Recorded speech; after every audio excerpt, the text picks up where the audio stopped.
Good morning, church family. It's a joy, as always, to worship with you. Today, I'm coming from San Luis Obispo, California. We end our sermon series, Love Your Neighbor, by turning to Acts 17, verses 22 to 29. Then Paul stood in front of the Areopagus and said, Athenians, I see how extremely religious you are in every way. For as I went through the city and looked carefully at the objects of your worship, I found among them an altar with the inscription, To an unknown God. What therefore you worship is unknown. This I proclaim to you. The God who made the world and everything in it, he who is Lord of heaven and earth, does not live in shrines made by human hands, nor is he served by human hands, as though he needed anything, since he himself gives to all mortals life and breath and all things. From one ancestor, he made all the nations to inhabit the whole earth, and he allotted the times of their existence and the boundaries of the places where they would live, so that they would search for God and perhaps grope for him and find him, though indeed he is not far from each one of us. For in him we live and move and have our being, as even some of our own poets have said, for we too are his offspring. Since we are God's offspring, we ought not to think about what the deity is like, gold or silver or stone, an image formed by the art and imagination of mortals. Holy words for God's people. Let's pray together. God, be present here and in all the places from which we are worshiping. Move in us and through us, that we too will be moved and changed. Speak to us, we pray. Less of me, more of you, none of me, all of you. May the words of my mouth and the meditations of all of our hearts be pleasing in your sight, our rock and our redeemer. Amen. You know, this summer we are navigating this sermon series called Love Your Neighbor, where we're listening to the powerful stories and testimonies of people in our community who are loving their neighbor, who are putting love into action, who are living out their love as expressions of their faith as we try to bring into the community those we often leave out, those we often keep out. We've been trying to highlight people who are partnering alongside what God is already doing. And our hope is that as we hear these stories, we too would be challenged to go and do likewise. And so we've had such great conversations this series with Alex Watkinson, who shared our hopes and dreams of loving neighbor through sustainable and equitable agriculture as a means of justice. Marcia Stickle, who shared about seeing your neighbor, especially across the table in food.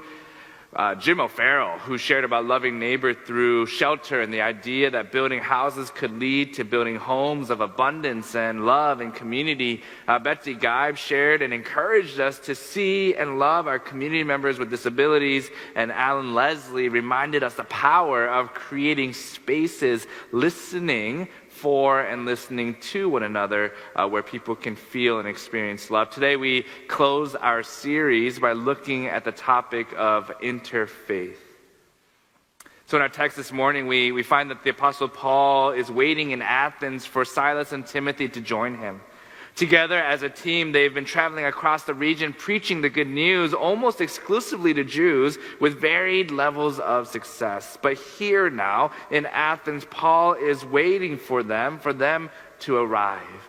And Athens, you might remember, is a key city in the Roman Empire. It plays predominantly in ancient literature as a site of beauty and prestige, and it served as a hub for business and ideas and arts and culture. But this text is not really about Athens. This text is really about Paul.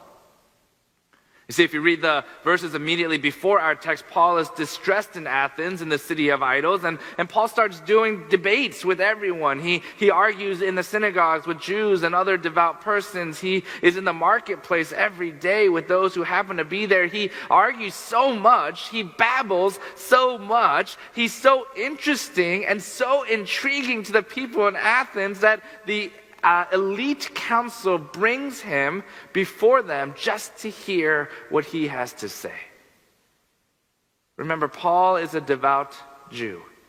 He, like the other disciples, they wrestle with this identity. Throughout Acts, we see conversations and debates over who is and who isn't, who is clean and who isn't.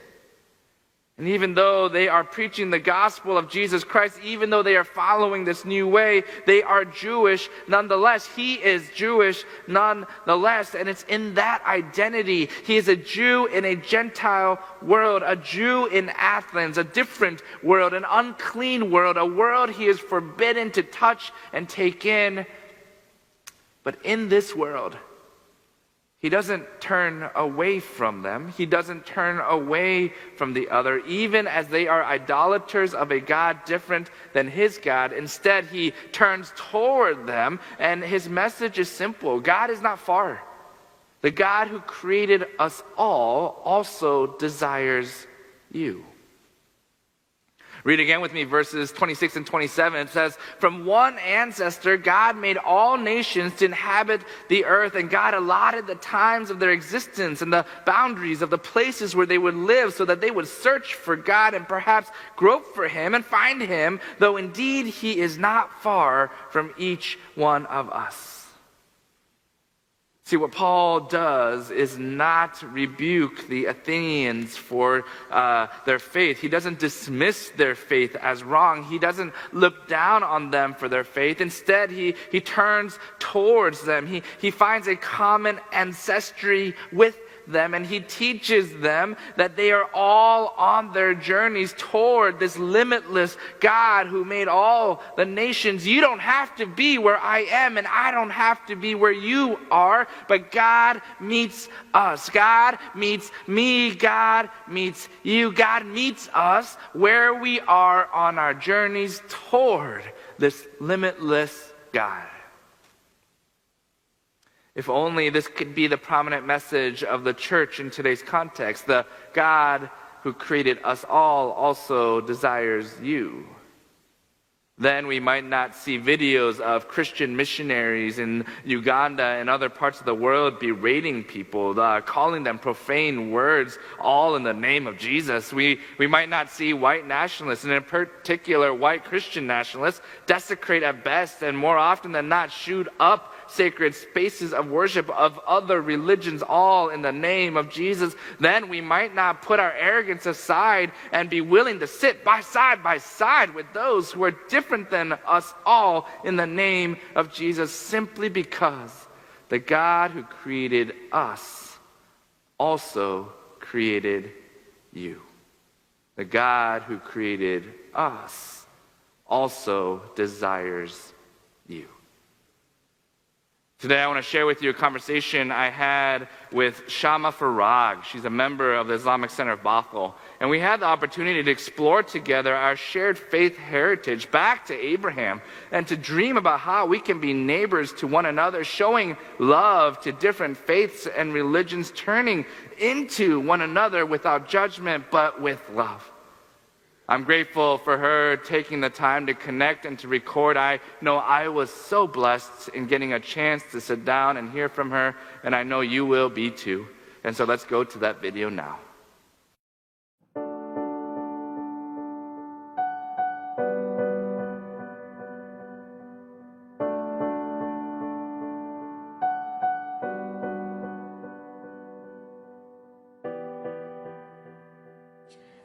My name is Shama Farag. I'm originally from Egypt.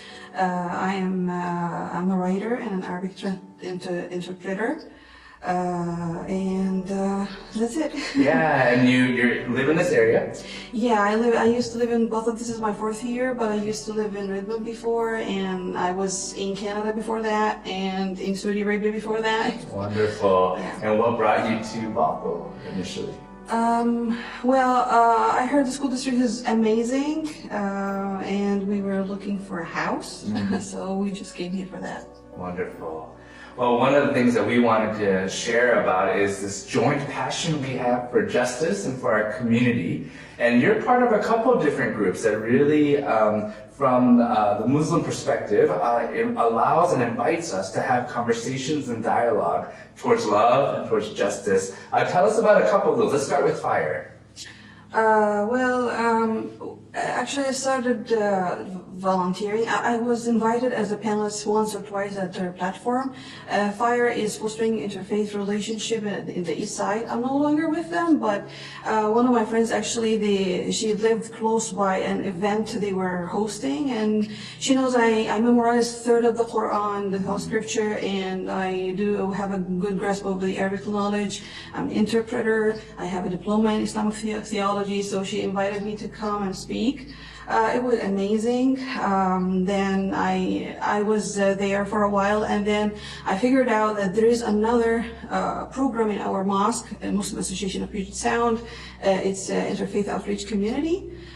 They have this kind of activity, and I learned a lot from those people. They would host events. They would have periodically trips from universities and schools coming to our mosque and learn about our cultural practices, rituals.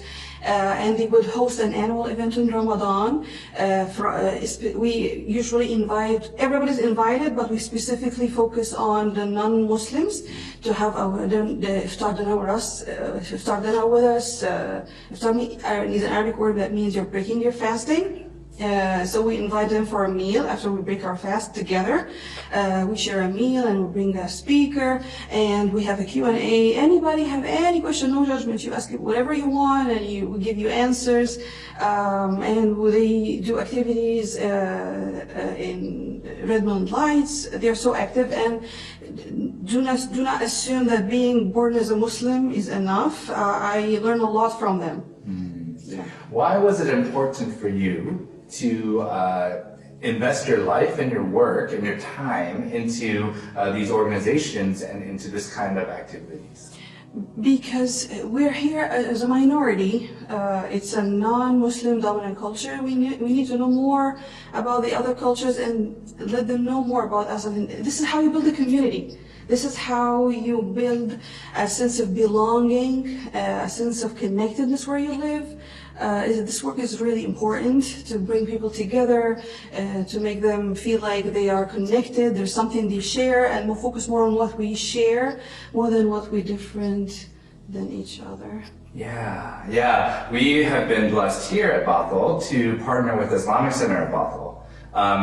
For a while during their construction and renovations, we invited them to share in our building and to work with us and to hold services and prayers, and including we were invited to iftar at the end of Ramadan, and to celebrate the beauty in that together. And I remember very clearly the joy. Yeah, the laughter, the sharing of food, and that something happens, right? When we sit across from each other. Let's talk about that. What have you experienced or seen in the conversations you've had where you've seen some of those barriers break down? Well, what I mostly see was that many people don't know that we revere Jesus. We love Jesus. Muslims love Jesus and cherish him and revere him and look at him as a role model. And we love him as much as we love Prophet Muhammad. Me personally, I love him more than Prophet Muhammad. And the ever-blessed Mary, she is a role model. There is a whole chapter in the Quran was dedicated and named after her.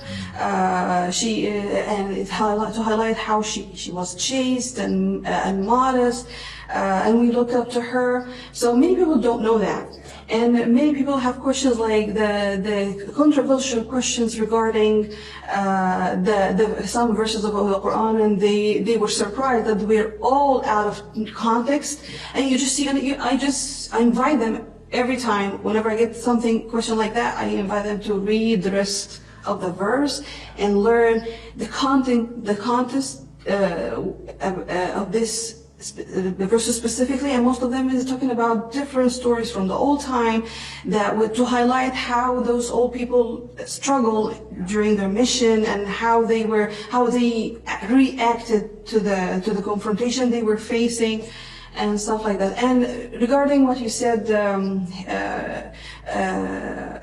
for having iftar in Bothell Mosque.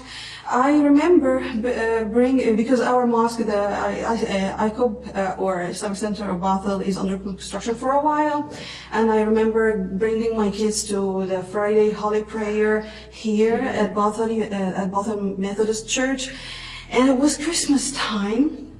And my little son was like, he's asking me, "Well, Mom, you said we're not celebrating Christmas, and the only and we are seeing all of those Christmas trees in the mosque, and we don't celebrate Christmas. As I told you, we revere Jesus, we cherish Jesus, but the only reason we're not celebrating Christmas is that we're not sure if Prophet Jesus was born at that time or not."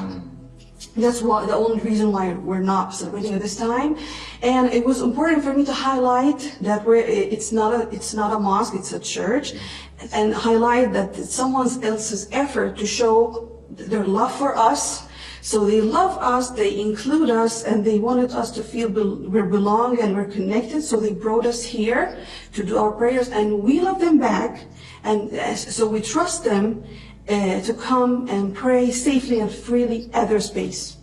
Sharing your space, sharing is a form of love, and trusting trusting others is a form of love as well. Yeah.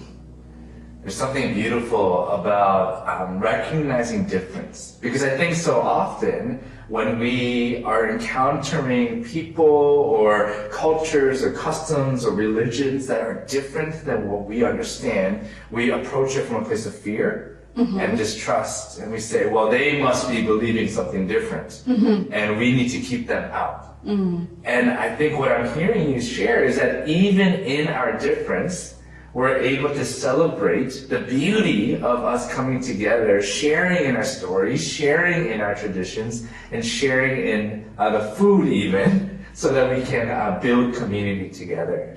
You know, as you mentioned, right, and even the idea of love your neighbor. Let me take a moment and reflect on the love your neighbor thing, or the sentence. So love your neighbor, it's not God asking us to be kind or be nice to the other. It's God asking us to take an extra step and show our kindness out of respect and love, not out of sympathy. Right. And this is a huge difference between those. And let me explain how I see love. So let's just say you're expecting a baby. What do you do? First, you will learn how to raise the baby well first, and you will learn how to be a good parent, how to dedicate a time and space in your property and your time and your life for that baby. And then eventually you get attached. When the baby comes, you're attached to the baby, and you be observant and so vigilant for every step of the way, and you will be like, what makes them so observant of what makes them happy, what makes them sad, what upsets them, what brings them joy, and eventually you become so protective when something threatening is around them, and you will be defensive when someone says something hurting or hurtful to them, and you will be their best advocate and forever ally.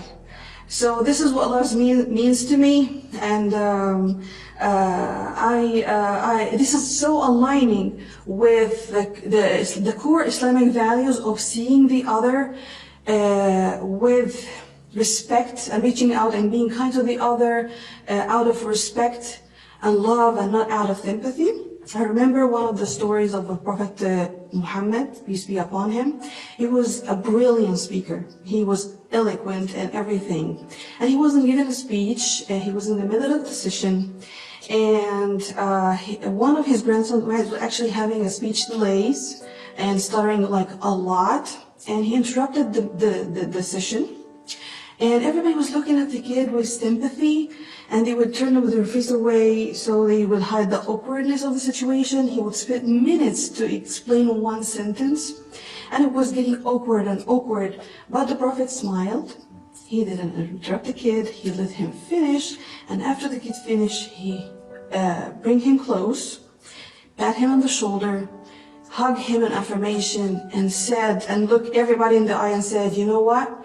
He inherited this stuttering from his uncle Prophet Moses.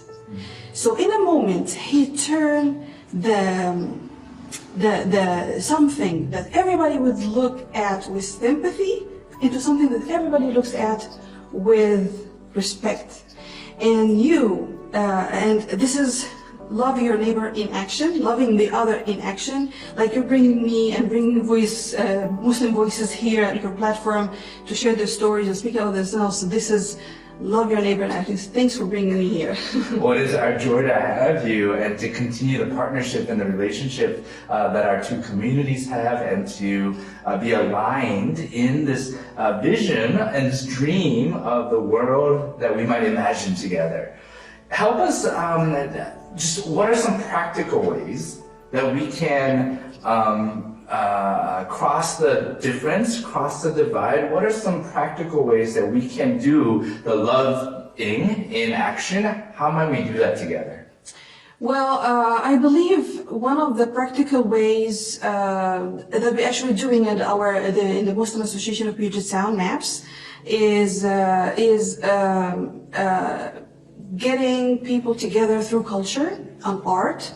The MOSC have started this initiative, the MAPS MCOC, or the MAPS Many Cultures One Community, like 2012. We will highlight local artists from all backgrounds. They don't have to be Muslims, by the way. We hosted Arabic calligraphy classes for everyone. We hosted Islamic geometry classes. We hosted photography classes, movie screening, documentary screening. Even we hosted cultural and festivals. Once we hosted an event was in University of Washington. There's another event was in the zoo, in the public library a couple of times, in schools. We did one at Kokeni Elementary. It was amazing. And by the way, the founder of this program is Dr. Rania Husseini. She is a professor at the University of Washington, and the coach and the chair of the program, current chair of the program is Amani Bkhudair. She is at the Art and Culture Committee at the Redmond City Council. And I'm glad to see all of those Muslim voices they are amplified and heard finally. And even like Brother Rami and everybody is here. It's amazing to see Muslim voices in authority sharing our voices, get us heard by the community. It's really important work. And I would invite you to come and share your arts with us, share your culture with us at MAPS MCOC. Since the pandemic has started, we launched mask drive. We would sew masks and distributed along the facilities and hospitals. We launched Share Your Story to introduce the local community members to the rest of the community. We launched a storytelling series where everybody from every background would come and do a read aloud and puppets and so stuff like that. So this is, you put your love in action. Yeah.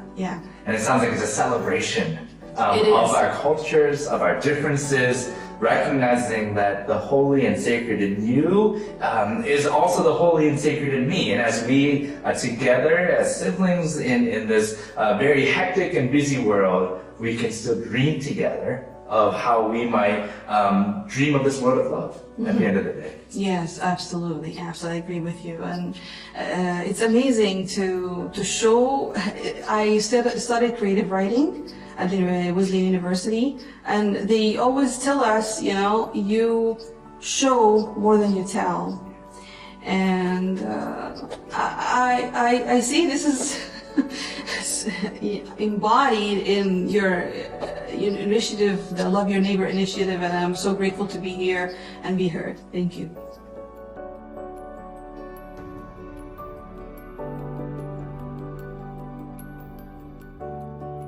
My name is Shama Farag. I love my neighbor by being an ally.